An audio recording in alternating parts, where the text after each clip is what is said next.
Hi y'all, it's Kimberly here. Thank you for showing up.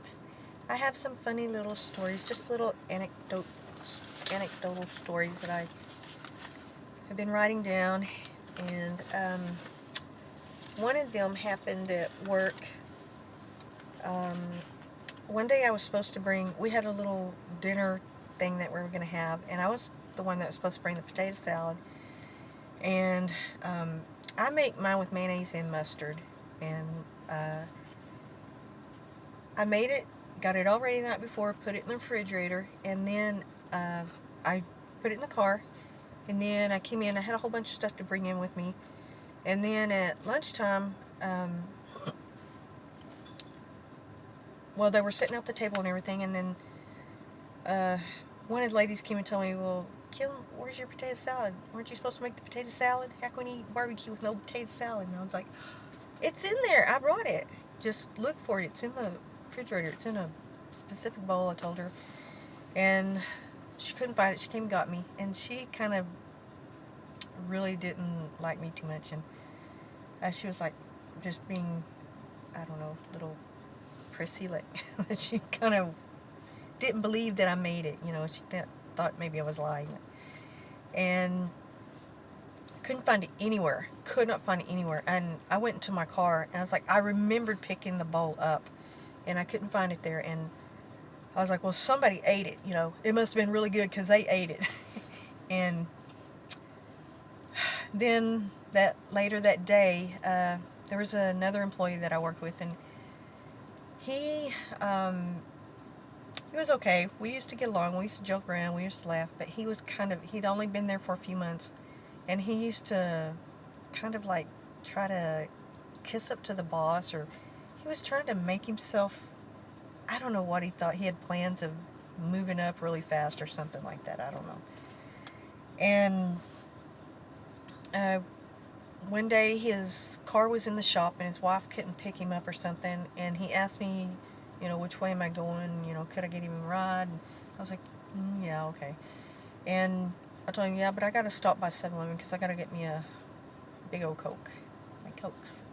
And he goes, oh, okay. And so he waited in the car, and I left the air conditioner on, and because I had a Nestle Crunch bar that I wanted to eat, and I had set it right, you know, right under the air conditioner where it was a little melted because it was like almost like 100 degrees that day or something. And when I came out of the store, got back in the car, as soon as I sat down, I know my Nestle's Crunch was gone. You don't mess with my chocolate. And I didn't say anything to him, but then he got out of the car. I wanted to pull that car over and search his backpack or whatever. I was like, you know, it was just a candy bar, Kim. I was like, okay.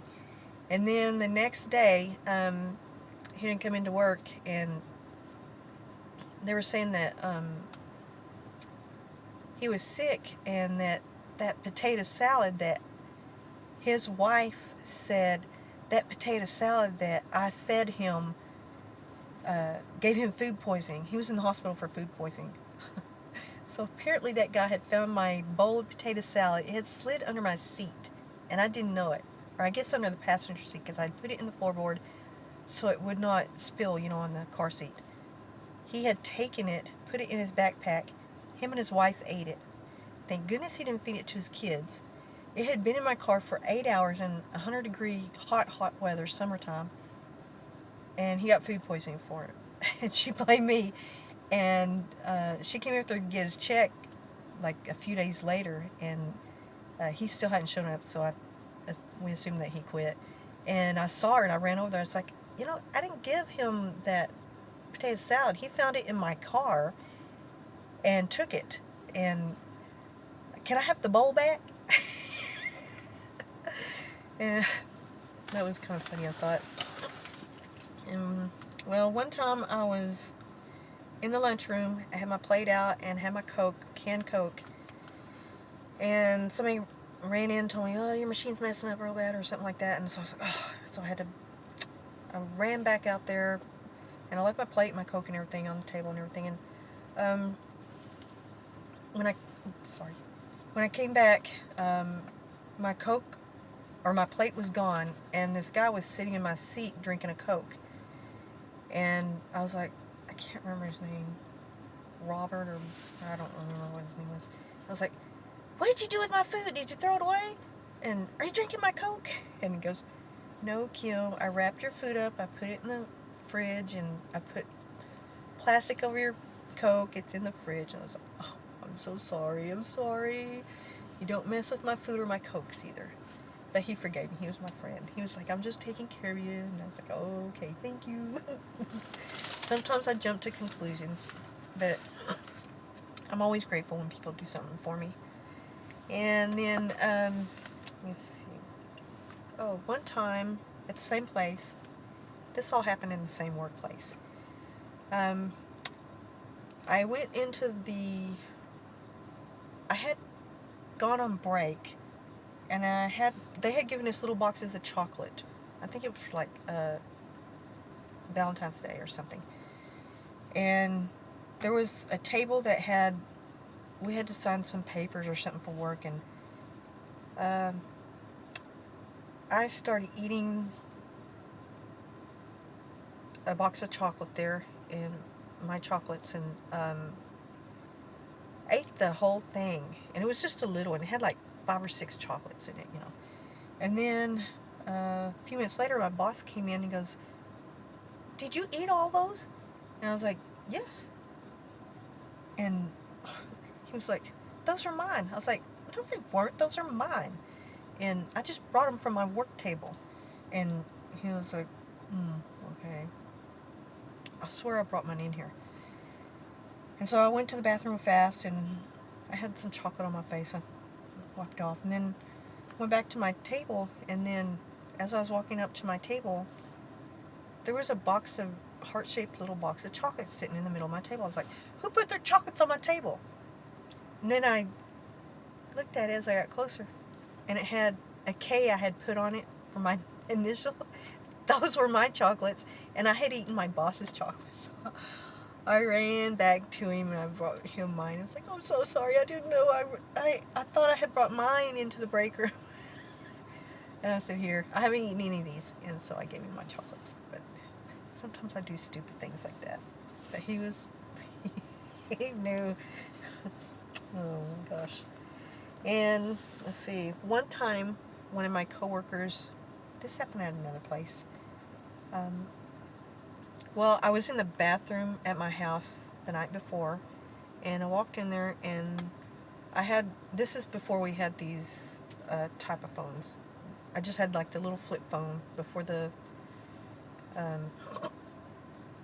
internet, phones where you could record and all that. Before all that, we had just the plain flip phones. All you could do is call or text, and you could take a picture. That was it.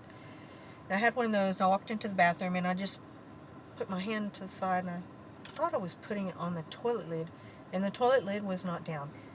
Plop, my phone went into the toilet. I was like, oh.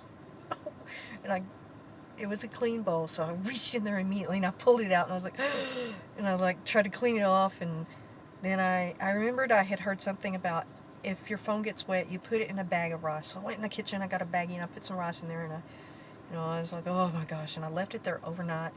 Thank goodness it worked. Everything was fine with it. And the next day at work, one of my friends asked if they could use my phone. Her phone was broke or something, I don't know. She was asked if she could use it, and I was, okay.